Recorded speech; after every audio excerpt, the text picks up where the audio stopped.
Hello everyone, welcome to today's webinar, The Future of Telemedicine, The Challenges of Convenience. This webinar is brought to you by Medical Design and Outsourcing. We would like to thank our presenters from Ximedica for being here today. I'm Sarah Faulkner, Associate Editor at Medical Design and Outsourcing, as well as Mass Device and Drug Delivery Business News, and I'll be your moderator for today. Just a couple of housekeeping details before we get started. You'll see several boxes on your desktop, all of which can be moved around to suit your preferences. You can enter your questions in the Q&A box, and they'll be addressed after the presentation. Another box to note is the Additional Resources box. This box has websites and other information on the subject. We also have a tweet box right on the desktop, so feel free to tweet out any interesting points right from there. There's a list of hashtags for you to use as well. Our presenters today are Flavio Marinucci, who serves as the Director of Digital Products for Ximedica, and Tracy MacNeal, President of Ximedica's Diagnostic Unit, EVP of Corporate Development, and Chief Marketing Officer. Prior to his work at Ximedica, Marco was the Director of Product Design for Healthcare and Pharma at McKinsey, Health IT Strategist, and Director of Product Management at Imprivata, CPOE Product Lead at Practice Fusion, and a long-term mentor for the UCSF Entrepreneurship Center and Aging 2.0. Before she was president of Ximedica's Diagnostic Unit, Tracy spent over 20 years with both big pharma and medical device startups. She obtained her MBA from Duke University and a BS in Chemical Engineering from the Cooper Union for the Advancement of Science and Art. And so without further ado, I will hand the mic over to Tracy.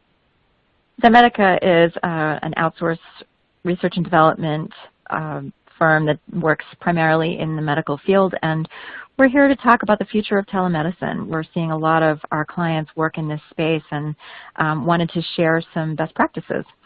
It's an exciting time in the industry, and what we wanted to share with all of you today are some of the things we want you to be aware of. We're going to go over a few things: drivers in telemedicine and remote monitoring. So what's going on in this space? We're going to talk about the latest news, why it matters, what's incentivizing progress in telemedicine and remote monitoring. We're going to talk about the leading players and what they're doing, how they're winning in this space. We're going to talk about both what's working and what's not working, so some challenges and some successes and what we can learn from both of those. And we're going to talk, especially in one of the strong suits for Ximedica and for Marco and myself, we're going to talk about designing for the future, developing a strong data strategy and future-proofing your devices. So as many of you know, medical devices can take several years to get onto the market, and then their life cycle may be a decade or more. At the pace of progress in telemedicine, there's some things you're going to want to think about. Thank you for the great introduction, Sarah. We're going to skip this slide right to why we're here. So Marco and I are both passionate about telehealth as an increasingly important part of the healthcare ecosystem. So in particular, we want to focus on how to understand how telehealth can be used to create meaningful products that improve people's lives. I think most of us are in healthcare for exactly that reason, creating technology that helps people. So we're going to talk for a few minutes now about what's happening in telehealth. So we're going to talk about recent news, the incentives for the industry, and some drivers of telemedicine. Marco, you want to take it from here and talk about what's going on in telehealth? Sure. So I think, thank you for the introduction, and let's get actually to the information about telehealth. So what we're seeing is telemedicine, which is, I think, one of the terms that it's most frequently referred to, is starting to become ubiquitous in the delivery of healthcare services here in the States. And I think there are some very key drivers that are helping it push into the foreground. I think one of the main things that we have to think about is that the real revolution of what's happening in the healthcare space is that we are coming to what I like to refer to as not a technological shift, but an experiential shift in the way that we consume healthcare and the way we have access to healthcare.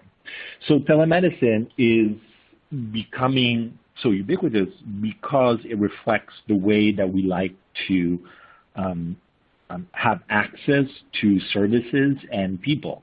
And the convenience and ease of access of connecting with somebody via a teleconference call, which we already do with our families and friends, is being adopted in the healthcare system because for a lot of people in America, the primary reason to see a physician is for primary care and the management of fairly common conditions or daily occurrences and manifestations of the conditions that they have. And telemedicine gives them a very quick, easy, convenient access to a healthcare provider, which in different times would have required taking time off work, taking time from family, coordinating logistics, getting to a place, and things like that. And I think the other thing to understand is one of the things that are significant drivers is that we need access to people to help with behavioral health conditions and specifically anxiety, depression, are conditions that are poorly addressed by the existence of medical services in the United States. We have a shortage of therapists, a shortage of psychiatrists, especially in rural areas. And one can never underestimate the stigma of still having access to visiting a healthcare provider that specializes in psychological issues and behavioral health problems. So the degree of privacy that telehealth affords is a big driver in this particular adoption.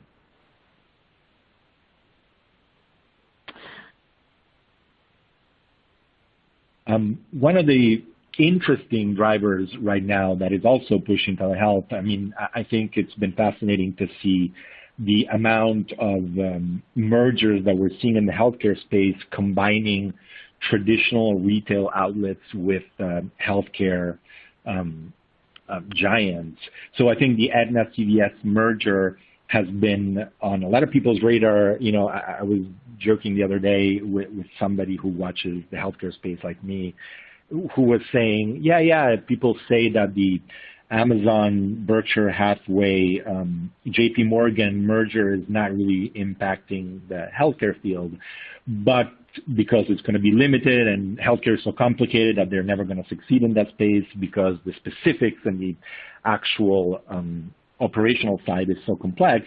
Meanwhile, though, it has triggered a lot of new initiatives, new mergers, and the development of all new set of tools that revolve around an improved experience of healthcare.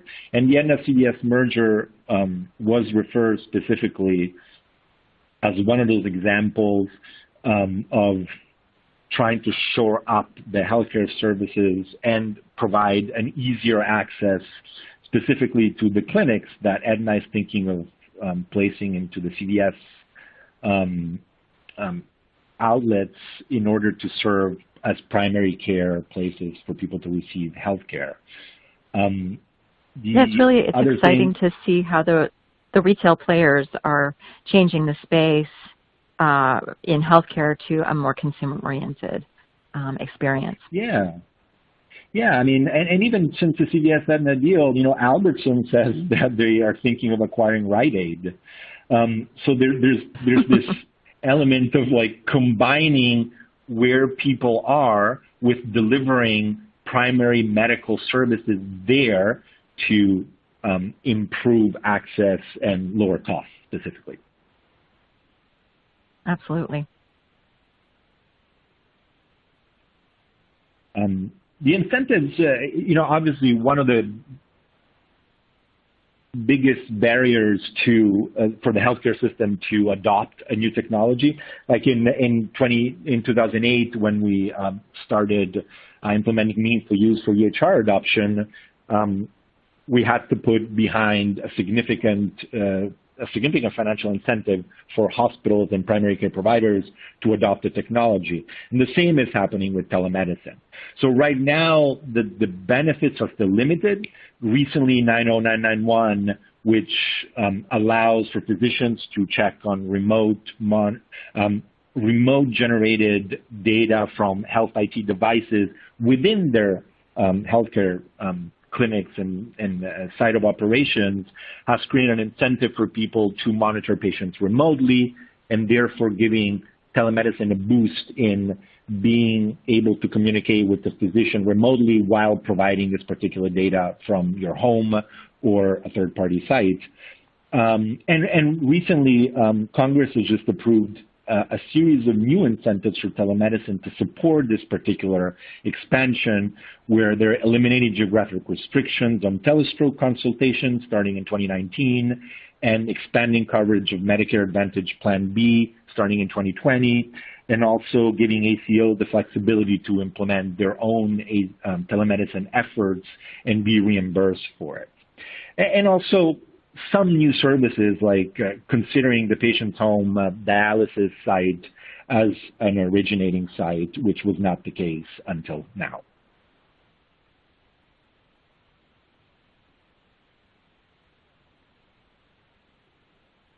Yeah, that's a good segue, Marco, into what we mean by distance site and originating site in telemedicine. Yeah, so I think it's interesting and slightly confusing, because I think people think that the distance site and originating site have the distance site to be where you access.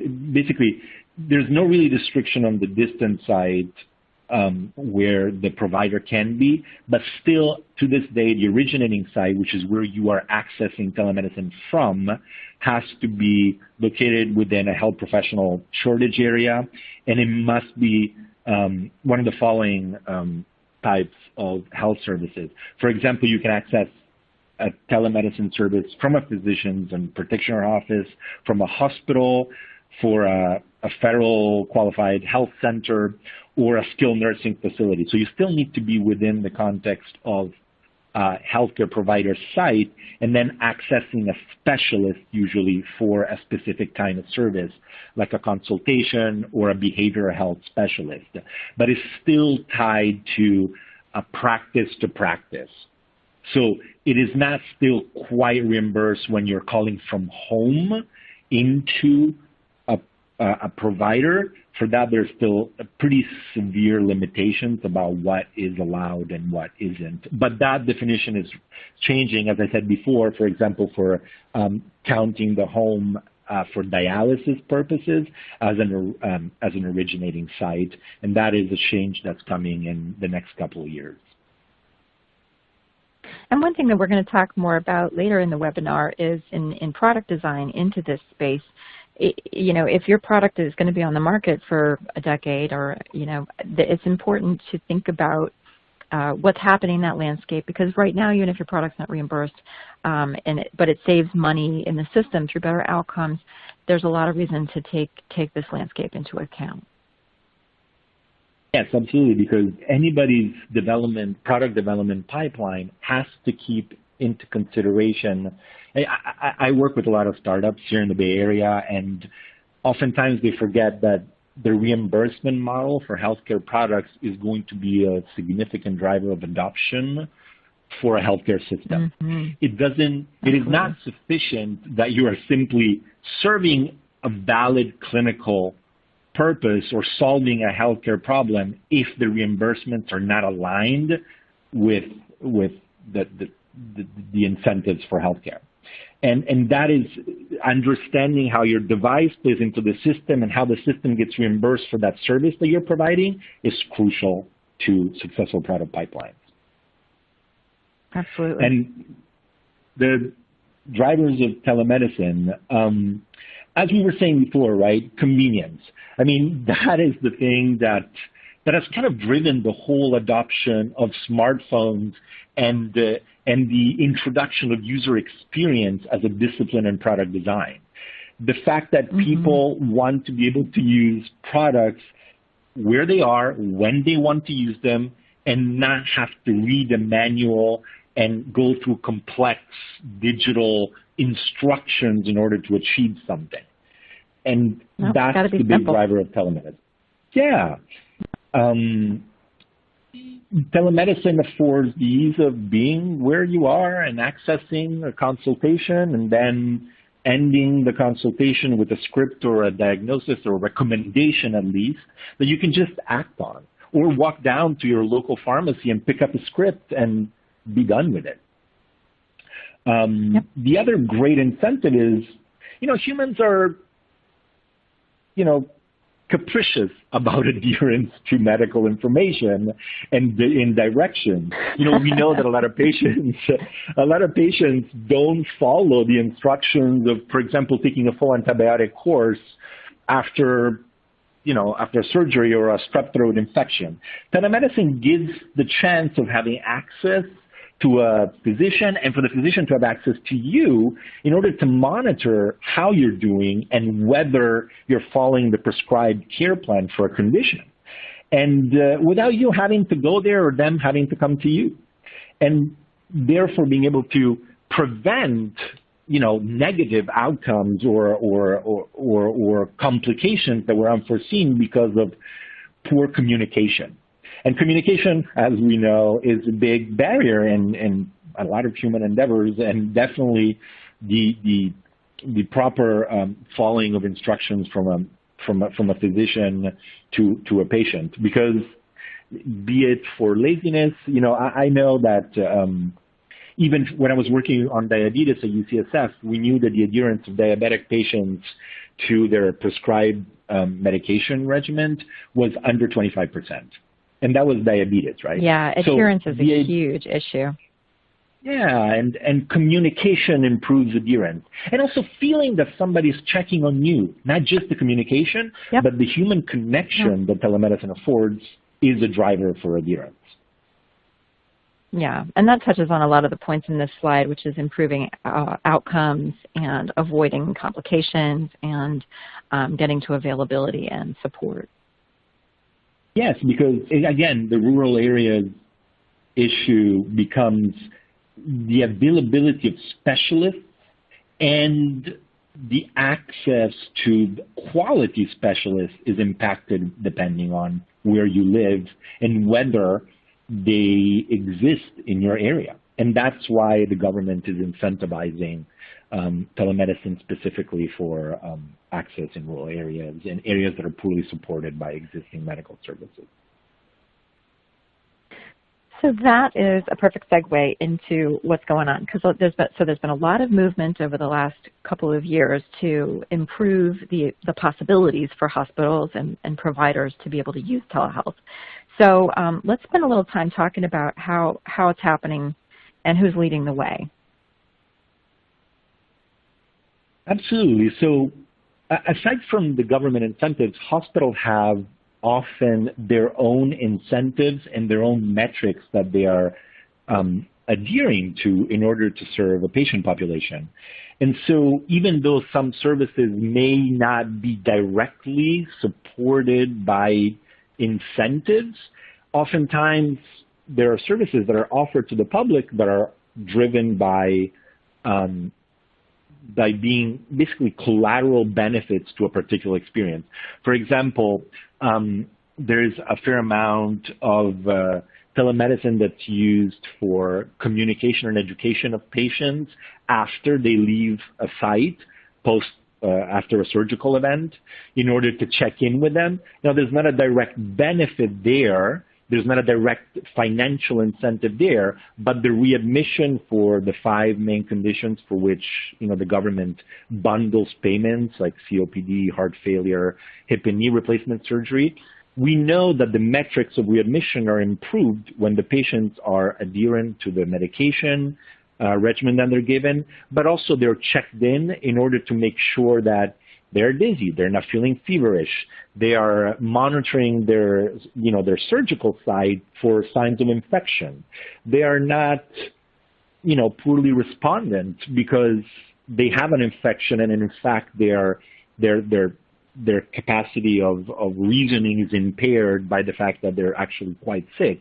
And telemedicine supports other processes of monitoring the patient population that are not directly incentivized, yet very valuable to clinical staff and hospital institutions in order to keep their patient population healthy.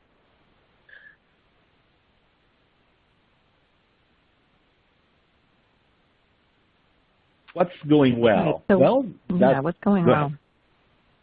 No, I was just going to ask you the same question. So the good thing is, one of the things that we are starting to see is people are starting to take a bigger role in monitoring their own health. Some of it is driven by the possibility that we now have through wearables to clinical devices, to heart rate monitors, to smartphones, to have a sense at some level of what our body is doing and how we are faring in managing our own blood pressure or heart rates or exercise levels, right?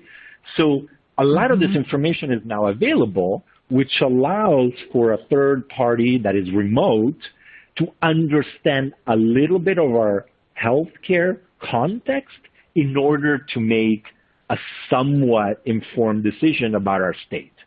So that's the fantastic side that, you know, consumer level sensors are bringing, to the telemedicine world, and it's enabling it, because now you're starting to have remote tools that can track certain kind of metrics about a patient. And a lot of people, I mean, most people right now in the United States have a smartphone, which means they have a smartphone, they've been Skyping or video chatting with their friends for a few years, which means they understand the mental model of communicating with somebody via technology. That it's not just voice, so interesting, but it's video. Because we're so conditioned to expect a cumbersome, time-consuming, paperwork-filled visit to the dentist, to the doctor, but it doesn't have to be that way. Right, and some of these tools are really bridging that gap.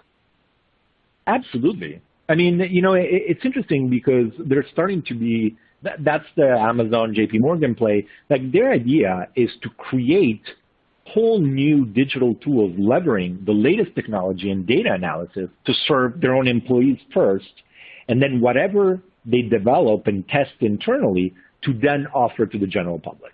And that's what's making everybody in the healthcare world nervous, because they know they are good at those two things. They're good at consumer tools, they're good at understanding users and creating products that users will adopt, and they have the data analysis and processing capability to create models that are predictive, that help them understand what is going to happen, what is likely to happen based on the data gathered.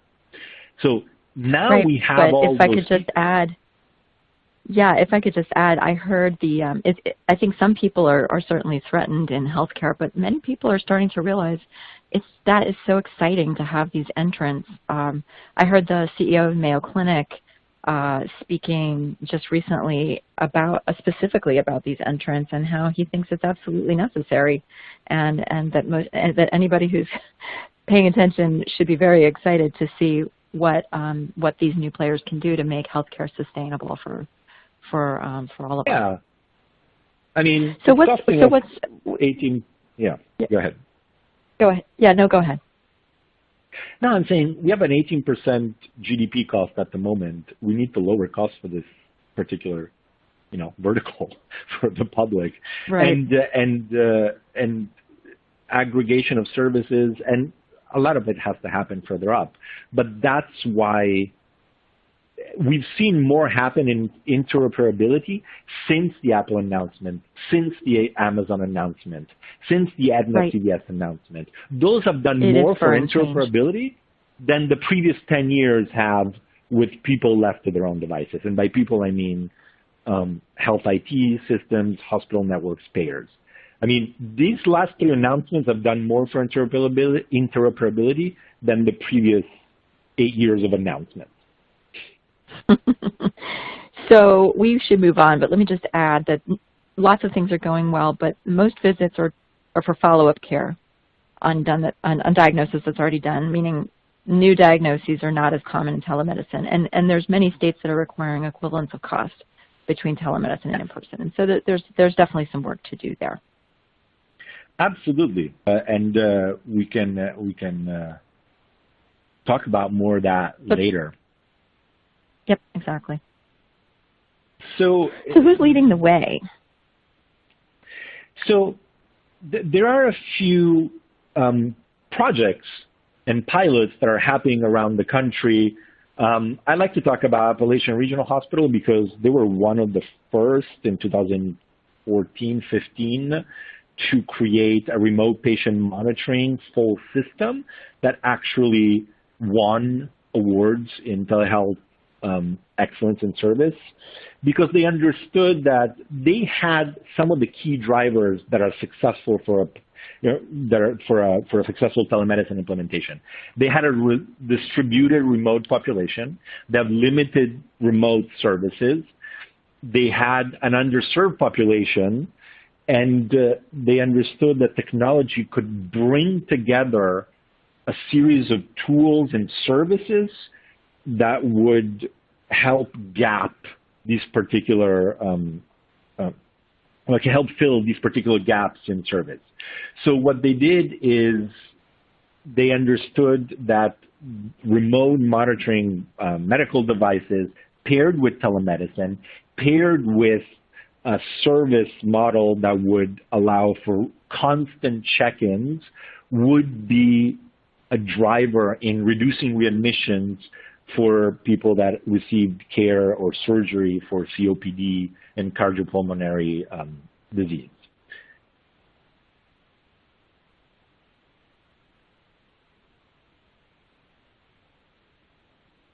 So how did they do it? Well, this was the workflow that they set up in order to reduce readmissions. They identified a series of test patients that were at high risk for readmission or adverse outcomes for cardiovascular and cardiopulmonary issues. They distributed monitoring medical devices that would monitor blood pressure, pulse oximeters, heart rate monitors, that were all aggregating data at the patient site and then pushing the data via cloud-based APIs into the EHR back into the primary care facility. I'm sorry, this was a hospital, into the hospital EHR.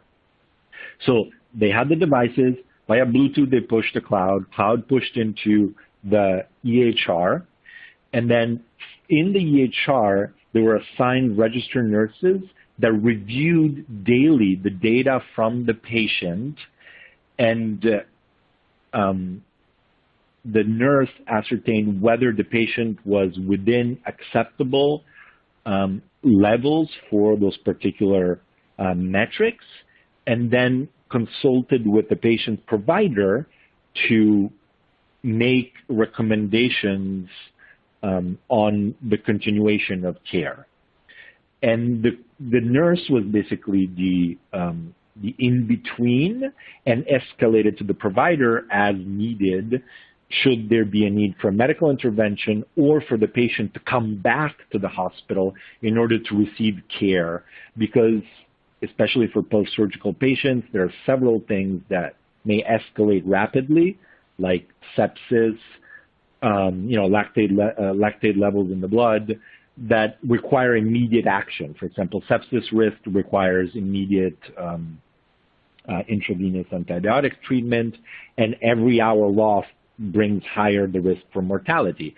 So the constant monitor allowed for patients to ensure that patients adhere to the plan, and if there was any complications or elevated risk of life-threatening conditions to the patients, to bring them back in and take immediate action. Important. It's also that the people who didn't need to be in the hospital weren't in the hospital. Correct. So what was the impact? This is one of the good things that come out of remote monitoring. You don't have to guess as a healthcare institution. I mean, this is the nature of, if you are checking in with somebody daily and you understand what their metrics are based on devices that are tracking the patient, you know where they are. You don't have to guess. The patient may tell you something, but the devices help track the metrics objectively from a purely quantitative standpoint. So you didn't have to rely on the patient saying, I don't feel so well. Well, what's your blood pressure? Well, we know what their blood pressure is. What is your, what is your heart rate? What are these pieces of data? You don't have to ask and rely upon a patient or their family or caregivers at home. You actually have exact metrics. So by doing this devices, telemedicine, daily reporting service, they were able to reduce readmission by 50% for these cardiovascular, post-cardiovascular surgery patients, which is a really, really high saver, because for the condition, there were bundle payments, and every time the patient gets readmitted into the facility, it basically erodes, aside from the experience of the patient who has to be readmitted, it also erodes the profit margin for the healthcare institution. Yeah, these were phenomenal responses of 50% and 69% respectively. So it's not just Appalachian, and so there's Partners Healthcare in Boston. You want to talk a little bit about what they're doing? Yeah, absolutely. So one of the most interesting partners-wide effort was to integrate the remote monitoring services and telemedicine efforts directly within their EHR. So a lot of systems, there are different business models for different telemedicine services, and we will be talking about some of those services later, more in detail. But some exist purely as a service to patients, where basically you need to talk to somebody, you go online, you find a doctor, they get an opinion, but they don't have a lot of context. Partners build a system that integrates fully with their electronic health record. And what the electronic health record keeps is the official record of the health of the patient, right? So it's the one truth about the patient's condition is contained into the EHR at the caregiving facility, in this case, Partners. So when a patient would call in and a physician within Partners took the call to interact with the patient via telemedicine, they could open their record and see exactly, okay, what's the medical history of this patient? And they may have a long-term, if they were been patients of Partners for a long time, they have the full record. And that integrated with these devices that they were setting up in people's home that tracked blood glucose for endocrinology patients and blood pressure, and all these metrics funneled directly into the EHR and created basically a timeline view of all these metrics, of continuous blood glucose metrics, of insulin pumps for diabetes patients, where you could see, okay, well, the patient's not feeling very well. Well, I can see right away while I'm talking to the patient and looking at the record that their blood glucose was exceedingly low before bed on these 3 particular days in a row. So I know that they're going to bed way too low, so they need to adjust the dosage. So when the patient calls and says, I haven't been feeling really well, I've been waking up really, groggy and I don't understand exactly what's happening. Well, they can, while they're talking to them, look it up and say, well, I know exactly what's happening. This is what's happening. I have full context. Right. So exciting to be able to bridge the new era in wearables with the integration with the electronic health record and let go of the older days of everything being on paper in triplicate. All right, so let's start talking about how this new ecosystem is enabling new products and how we want to be thinking about integrating them into this new ecosystem. So let's start with integration. I know this is something you're passionate about, Marco, and it's something, you've been a developer of EHRs yourself, and now at Ximedica, we're developing products that integrate with the EHRs. So we're just at this incredible point in time that I think is really worth diving into. You want to talk a little bit about integration? Absolutely. I think anybody designing digital and physical products for the healthcare market at this point has to understand that their tools are part of a very large system of the delivery of care to patients by very diverse set of providers. And what that means is their tools, their products, have to integrate with this very large ecosystem in order to be useful. And what I see a lot of times is companies building siloed systems still, where they assume that everybody is going to run their product as a standalone, sitting next to the EHR or sitting to the side of the integrated patient record, and then they'll just enter whatever they need ad hoc into the record. But that is a very dated way of looking at products. And what we need is tools that are where their data is connected to the cloud via APIs, and there are standards now for APIs, and this data is consumable by third-party products like an EHR, like Gluco, which is a diabetes platform, like a telemedicine platform that needs to visualize the data created by your device or your product. So if you're building a glucose monitor, your glucose monitor needs to have APIs to connect to the healthcare system, or it's dated by the time it hits market. That's right. American Well. So this is one of the products that we decided to bring up. American Well's model is that they do function as a support to existing EHRs. So they do integrate with EHRs like Epic or other EHRs, and they are currently the sole partner for the Cerner EHR.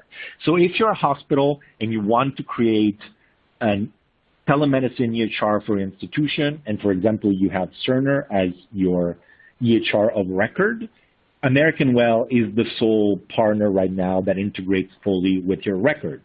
So their model is, we don't build a self-styling platform. We integrate with the system, and we allow that system to talk to patients, to their patients via our platforms, while exchanging all that information with the EHR. They have developed some really exciting projects. I remember a few years ago, maybe 2-3 years ago, they did a great Cleveland Clinic partner for emergency medicine.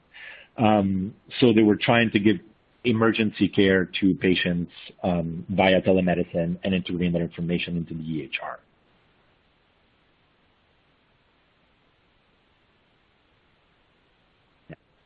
On demand is one of the other ones. They have a very different model.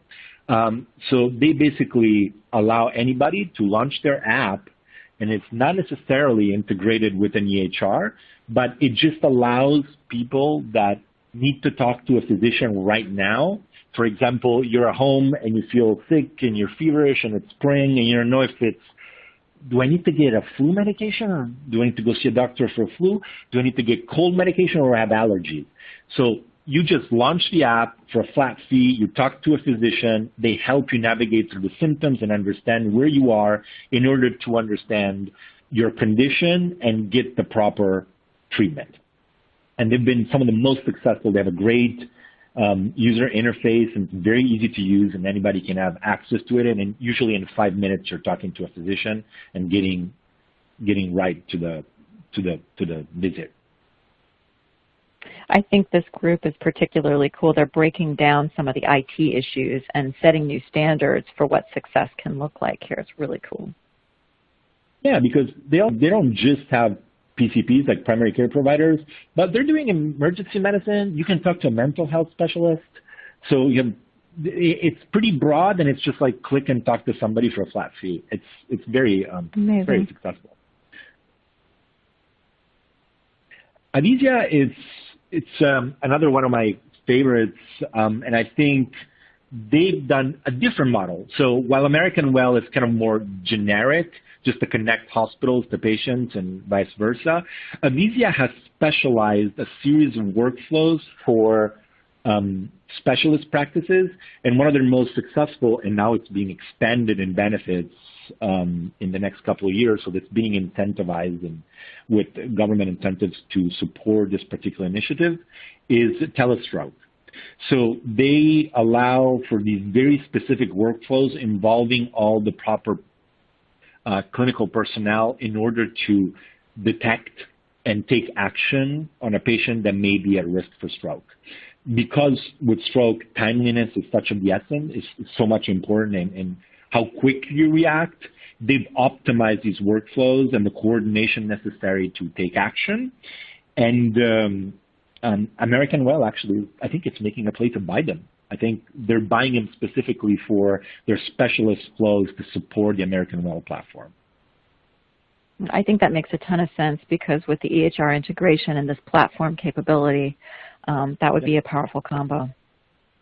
Yeah, because generic grade, but then you have the specifics of those particular flows, like stroke and urgent care, which revolve around a fair amount of care coordination within a hospital.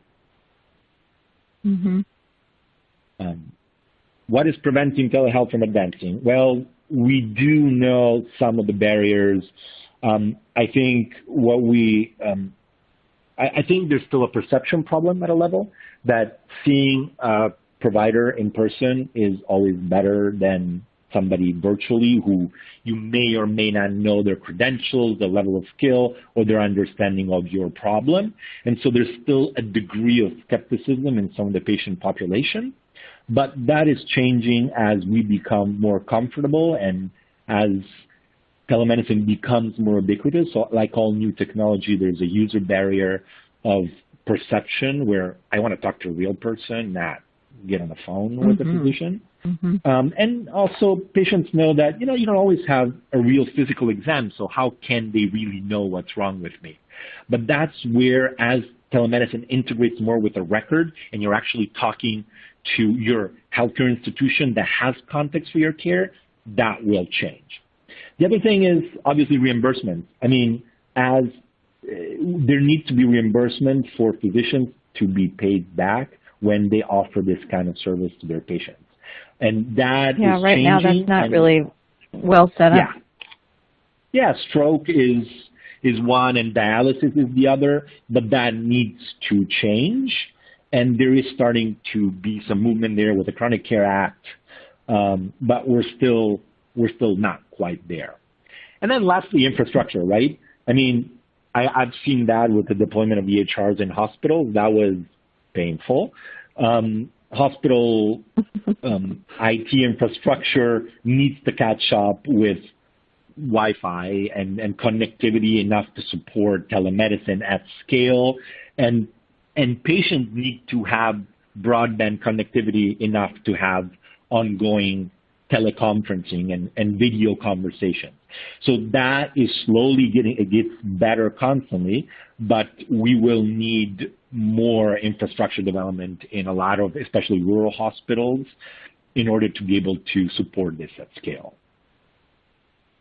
Yeah, and before we move on, I just want to give a shout out to Joe DeVivo, our friend and CEO of In Touch Health, who wrote this great article just this month on the 3 things bottlenecking telehealth innovation and how to fix them. What's not working? Well, there are some key points, and absolutely.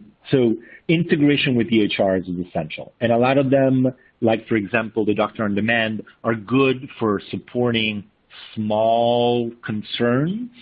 But as you start wanting to monitor patients for serious conditions and chronic diseases, the telemedicine platform needs to be integrated like products. It needs to be integrated into the EHR for full clinical context so that physicians can make educated decisions about the patient's care plan.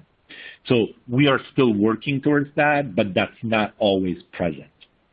And that's a problem at large of healthcare, but specifically for remote care, because otherwise physicians are not going to be able to do the proper diagnostic work to support patients.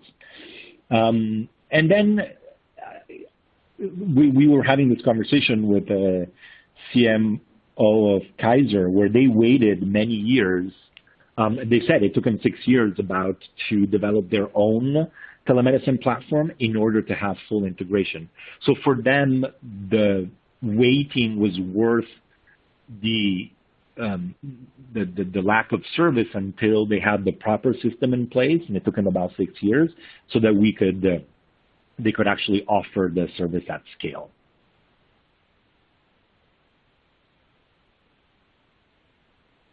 All right, so let's talk about what this means for us and how to be part of an integrated future. So there's a few concepts that we're going to cover. One is, how does data matter and how is it the currency? How does interoperability play into it, and how do we begin shifting from a device focus to an ecosystem focus? Excellent. So I think these are the 3 points that we wanted to drive to our listeners.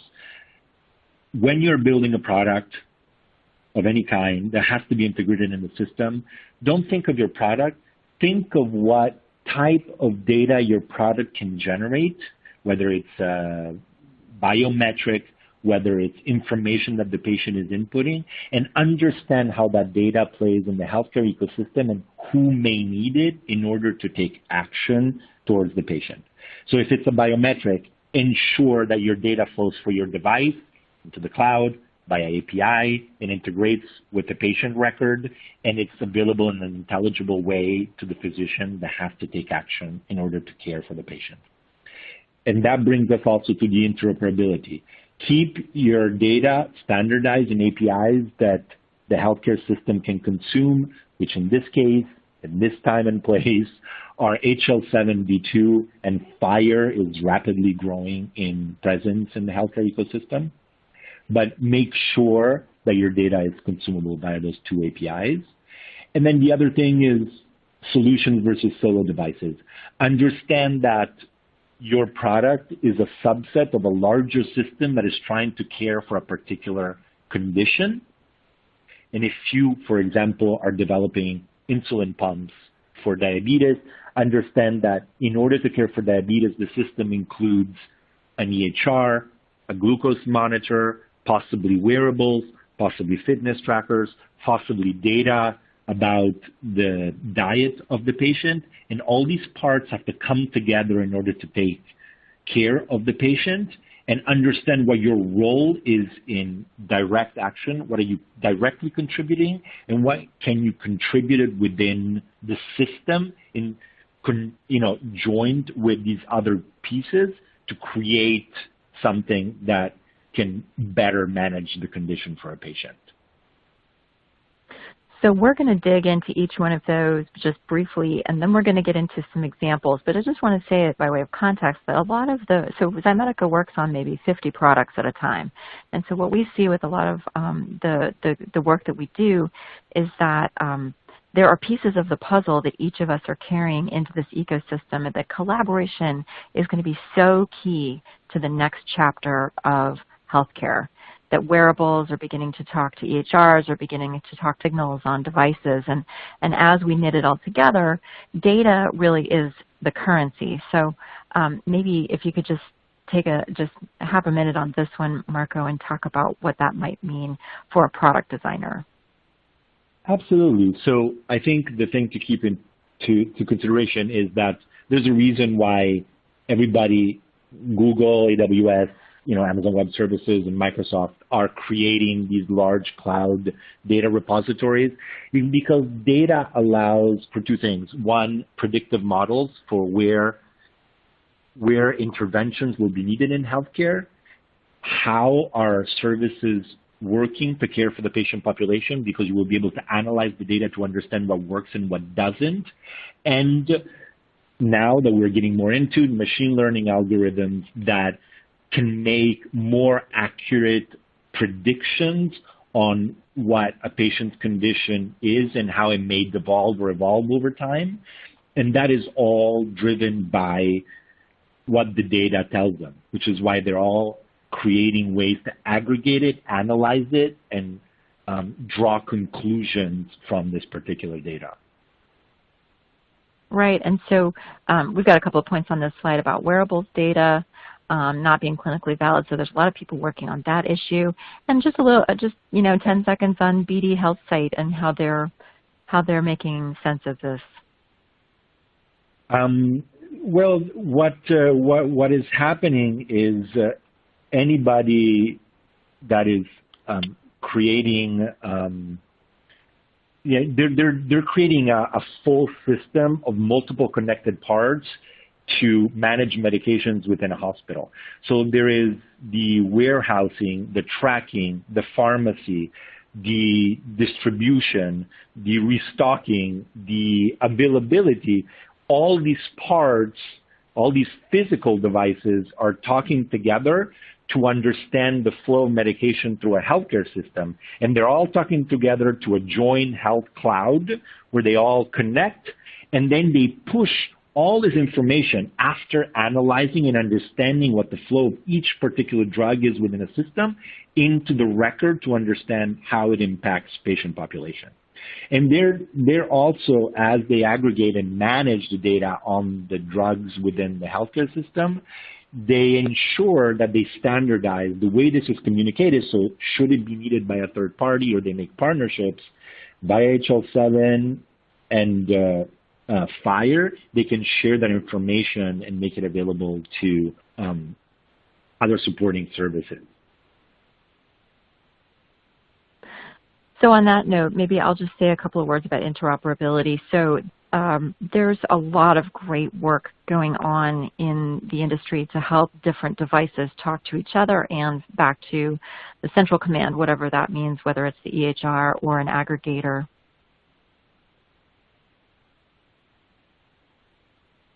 So all of that is to say that we're really seeing a new era evolve where there are a lot of players like Masimo, like BD, like Samsung, who are creating more of an ecosystem where signals go back from the device to an aggregator or directly to the EHR, and it's changing the ecosystem for product designers.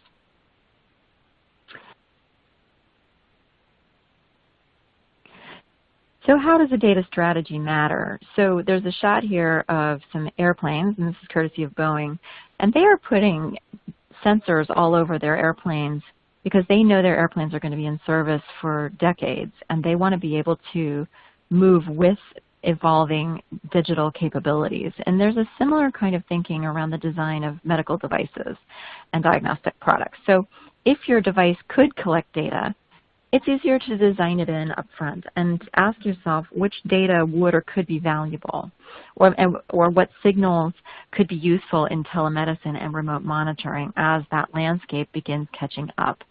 And that's a new way of thinking in medical devices. So let's move into some examples. We've got, we're going to give you some examples of current devices, and also we're going to do some thought experiments about other types of products that could be used in that space, and then we'll have a little bit of time for Q&A. Okay, so Marco? this is some of the examples that we saw at HIMSS. If you have a chance to go, I always encourage it, especially the interoperability floor, which is where everybody plays together. So you actually so see cool. how devices play with EHRs, with nurse alert systems, and et cetera.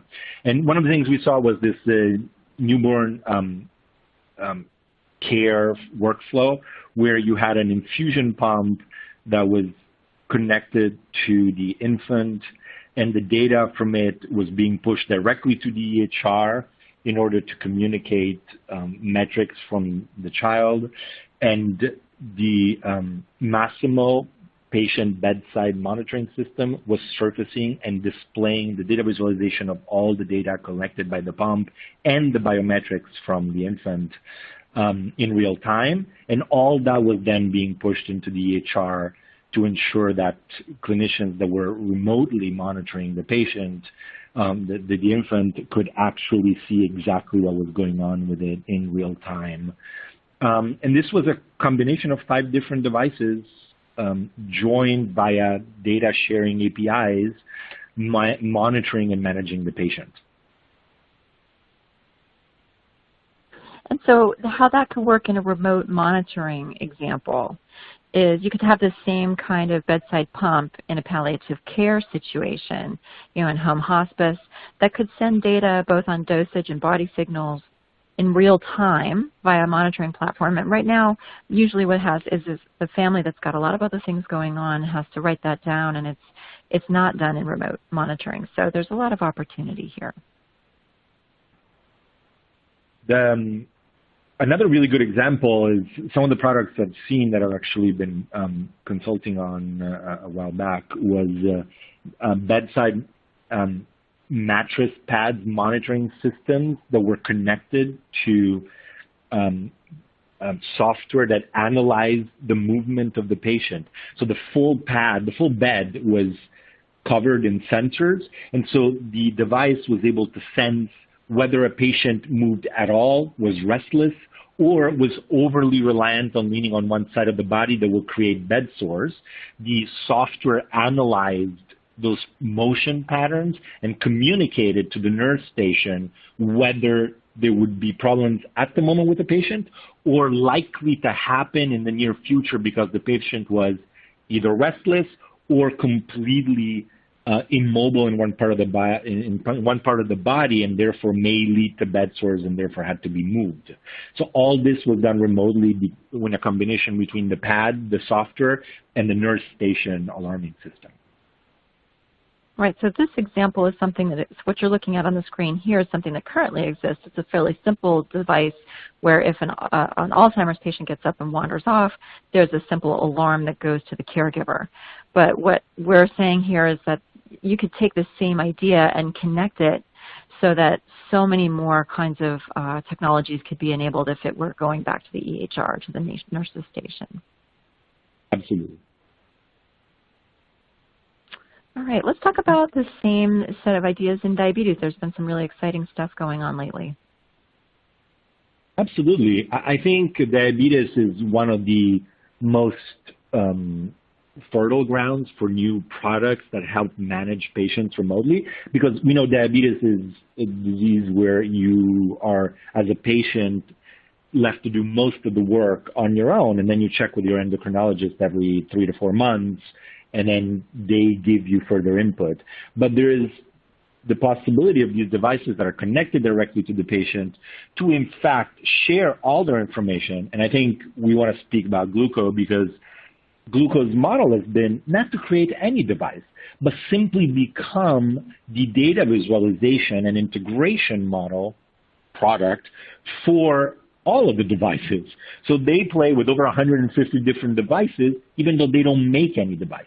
They simply take the data from the various devices and present it in an easy-to-use and easy-to-consume visualization model so that providers can understand what's happening with the patient.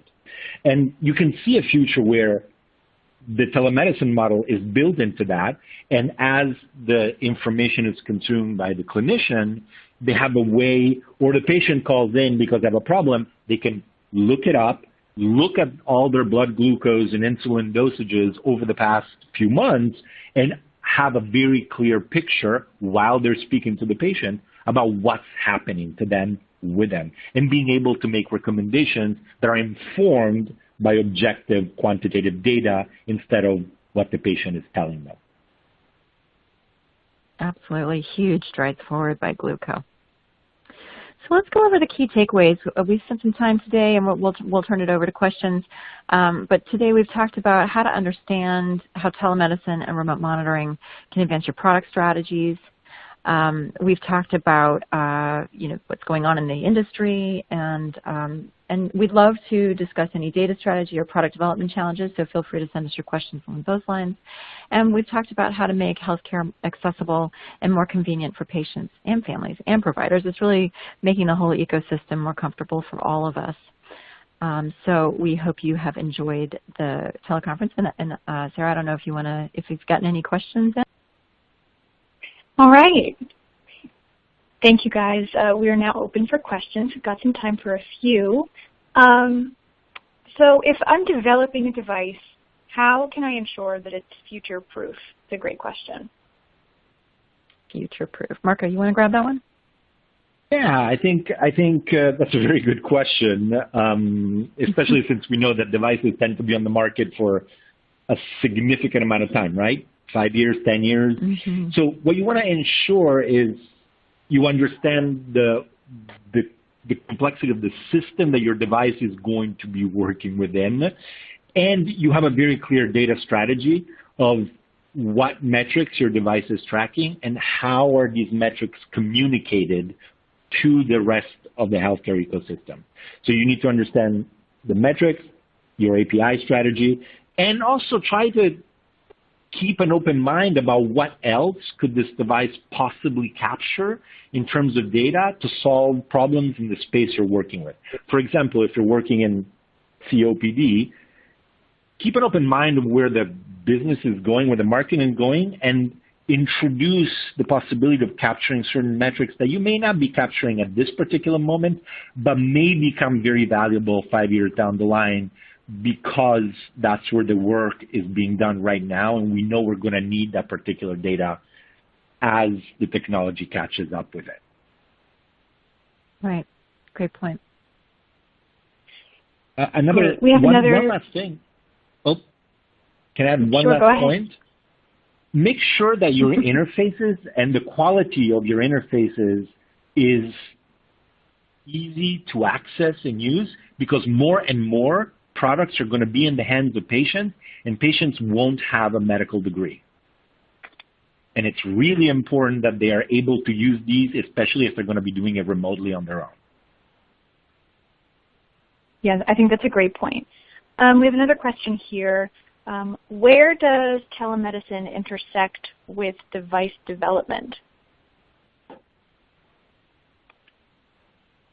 Tracy, do you want to, or? Oh, well, I'll start, and then you can wrap it up. I mean, I think that Sure. it's related to something Marco was just talking about, which is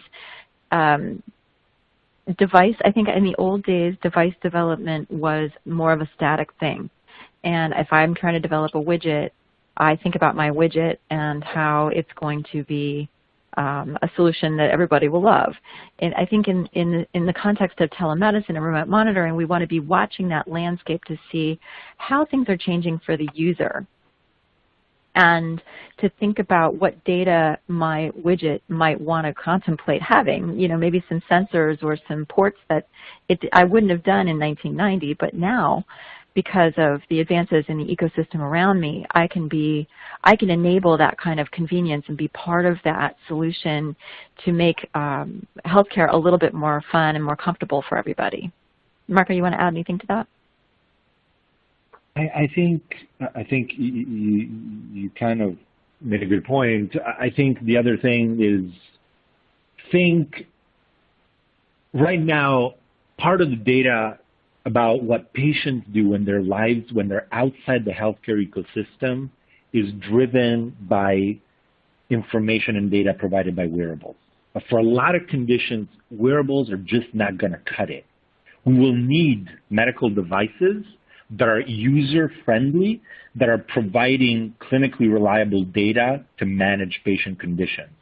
So when you're thinking about creating a new device or making a product play in the device space or even the digital product space, remember that there is an opportunity there that is being exploited by wearables because they're easy to use and ubiquity, where we really need clinically validated data, and there are opportunities for us to step in and provide reliable devices that can capture that data. Doctors are going to want to know exactly what the heart rate is, not an algorithm that reads it every 5 seconds and then, averages the rhythm in order to create a prediction. They'll want to know every beat. They want to know about an arrhythmia. Right now, consumer-level devices don't do that. That's an opportunity. And it's a need in the clinical world, because when you talk about wearables to physicians, unless it's endocrinologists trying to monitor patients that at least leave their house, they roll their eyes and they say, oftentimes, as the information specifies, this is a recreational device, which is how wearables are classified. We need clinical devices to do that kind of work. Absolutely. Great. Well, So unfortunately, that's all the time we have today for questions. But if you have thoughts for the folks at Ximedica, you can send your questions to me at sfaulkner@wtwhmedia.com. Thank you, everyone, for attending this webinar from Medical Design and Outsourcing. The presentation will be emailed to everyone later today and will also be available at www.medicaldesignandoutsourcing.com. Thanks, everyone. Thank you. Thank you.